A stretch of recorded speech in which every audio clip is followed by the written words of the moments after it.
నమస్తే అండి. నమస్తే అండి. ప్రస్తుతం ఏపీలో చంద్రబాబు నాయుడు గారి పరిపాలన. పవన్ కళ్యాణ్ తో వచ్చింది రాజ్యం. చంద్రబాబుతో కాదు. చంద్రబాబు లాభం లేదు. ఒక్క పవన్ వల్ల నిలబడింది స్టేట్ సెంట్రల్. అంటే చంద్రబాబు నాయుడు వల్లనే అన్ని వచ్చాయి, విజన్ ఉన్న పర్సన్ అంటున్నారు. No no no, impossible.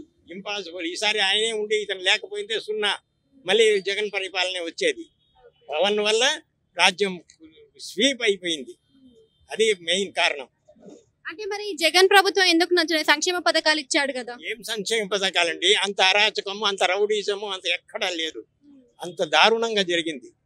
అటువంటి ప్రభుత్వం ఇంతవరకు మేము ప్రభుత్వంలో చూడలేదు. ఇప్పుడు ప్రస్తుతం తెలుగుదేశం పార్టీ వచ్చాక కూడా 36 హత్యలు జరిగాయి అంటున్నారు కదా. అబద్ధం. ఒక పేర్లు ఇవ్వమండి, వాళ్ళ పేర్లు ఇవ్వమండి. ఒక్కొక్కరికి 10 లక్షలు ఇస్తాం. సో అదే విధంగా రీసెంట్ గా కూడా మనకి వినుకొండ హత్య కూడా జరిగింది కదా, అది టీడీపీ. వినుకొండ ఒక్కటి మాత్రము, అది ఒక్కటి వాళ్ళ పార్టీ వాళ్ళే జరిగింది. అది వేరే వాళ్ళతో కాదు. వినుకొండ ఒక్క మాత్రము అది హత్య కాదు. వాళ్ళ లోపల ఉన్నదే, ఫ్యామిలీలో ఉండేదే తగరారు. అది ముస్లిమ్స్ లో. సో ఇప్పుడు చూసుకున్నట్టయితే సూపర్ 6 ఇస్తా అంటున్నాడు చంద్రబాబు. సూపర్ 6 అని పథకాలు ఇస్తా అంటున్నాడు. సూపర్ 6 ని విడుదల చేయగలుగుతాడా? అది సగం వరకు చేయగలడు. ఇప్పుడు ప్రభుత్వం చాలా అద్మానంగా ఉంది. ఉన్న డబ్బంతా మొత్తం దోచేశాడు. ఏం లేదు, అప్పులు మిగిలి ఉన్నాయి.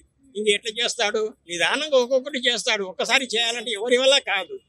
ప్రభుత్వం ఇప్పుడే వచ్చింది. థ్యాంక్ యూ అండి.